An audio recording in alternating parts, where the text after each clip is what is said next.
ভয়াবহ বন্যায় বিভিন্ন সময় সরকারের উদ্যোগে বিভিন্ন জায়গায় সাহায্য করা হয়েছে। এই দাবি প্রশাসনের তরফে বিভিন্ন স্তরের আধিকারিকরা রেখেছেন। আমরা এমন কিছু বিষয় আজ তুলে ধরবো। সেই বিষয়টা হচ্ছে সিপাহীজলা জেলার এআরডিটির তরফে কি সাহায্য করা হয়েছে সংশ্লিষ্ট জেলার অন্তর্গত বিভিন্ন এলাকায় ক্ষতিগ্রস্তদের। সেদিক থেকে এআরডিটির ডেপুটি ডিরেক্টর বিশালগড়, সোনামুড়া, জম্পুইজলা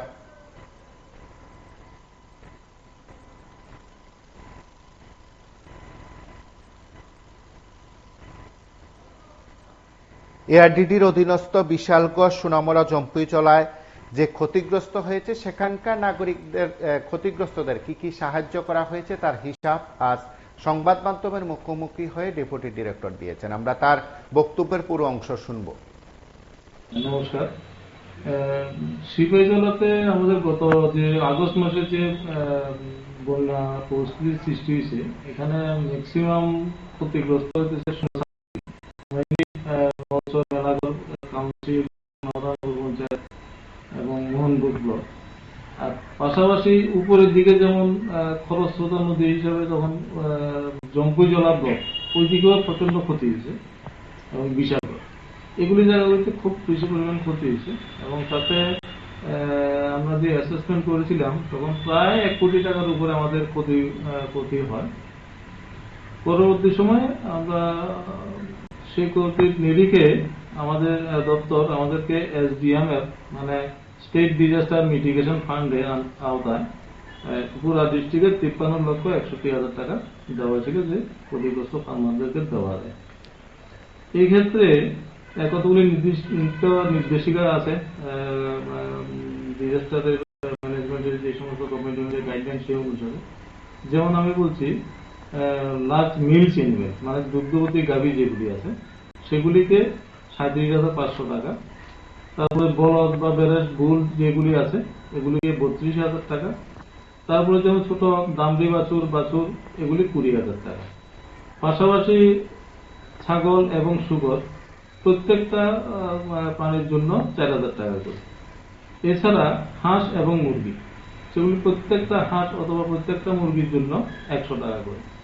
এই ক্ষেত্রে আবার একটা সিলিং আছে, যেমন দুগ্ধবতী গাভী সেক্ষেত্রে বা যে গুলি আছে, বেরেস বা বলদগুলি আছে, ম্যাক্সিমাম একজনের 3টা বেশি বেনিফিট পাবে না, এটা সিলিং গাইডলাইন আছে। এবং পাশাপাশি যে ছোট অ্যানিমেলগুলি যেমন ছাগল, শুকর, সেগুলিও তার নির্দিষ্ট উপর সীমা আছে, যে 20টার বেশি পাওয়া যাবে না এরকম। যদিও আমাদের এখানে সেরকম 5, 7টা, 10টা, 12টা এর বেশি কারোরই হয়নি। হ্যাঁ, তো এরকমই দেওয়া হয়েছে। এবং হাঁস মুরগির ক্ষেত্রে ম্যাক্সিমাম 100টা পাবে প্রতি ক্ষতিগ্রস্ত পরিবার। যদি ফার্মার হয় মানে বড় ফার্মার হলেও, যেমন ব্রয়লার ফার্মার গেছে কিছু 400-500 একসঙ্গে নষ্ট হয়েছে, মানে ঘরের মধ্যে এসে উঠছে পুরো নষ্ট হয়ে, কিন্তু ওর জন্য 100টাই মানে 100টা মানে 10,000 টাকা। 100টা মুরগির জন্য টোটালি 10,000 টাকা পাবে ও সিলিং। তো এরকম ভাবে দেওয়া হয়েছে। এতে আমাদের এখানে যে 53,61,000 টাকা দেওয়া হয়েছে সবগুলি টাকাই খরচ হয়ে গেছে। আরো আমাদের পেন্ডিং আছে এবং এটা হয়তো আগামী দিনে দপ্তরে একটা চিন্তা ভাবনা চলছে যে পেন্ডিং যেগুলি ক্ষতিগ্রস্ত বেনিফিশিয়ারি আছেন ওনাদেরকে দপ্তর কোন একটা স্কিমের আওতায় একটা সাহায্য দেওয়ার চিন্তা ভাবনা চলছে দপ্তরের মধ্যে। এটা হয়তো সবাই বেরিয়ে যাবে।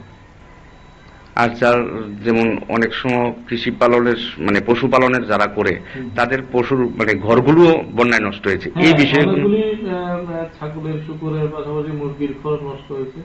অ্যাকচুয়ালি এটার ডিজাস্টারের যে নিয়ম তাতে প্রতিটা ঘরের জন্য 3,000 টাকা করে ক্ষতিপূরণ পাওয়ার কথা ছিল। এগুলি আমরা দিতে পারিনি, আমাদের টাকা মানে একদম শর্ট ছিল, একদম কম ছিল, এগুলি দেওয়া যায়নি। স্যার আপনার নামটা স্যার? আপনারা শুনলেন সেখানে উপ অধিকর্তা যে বিষয়বস্তু তুলে ধরেছেন তার সংশ্লিষ্ট এলাকায় যে কাজ হয়েছে তার হিসাব সংবাদ মাধ্যমের কাছে দিলেন। আপনারা সঙ্গে থাকুন, দেখতে থাকুন PB24।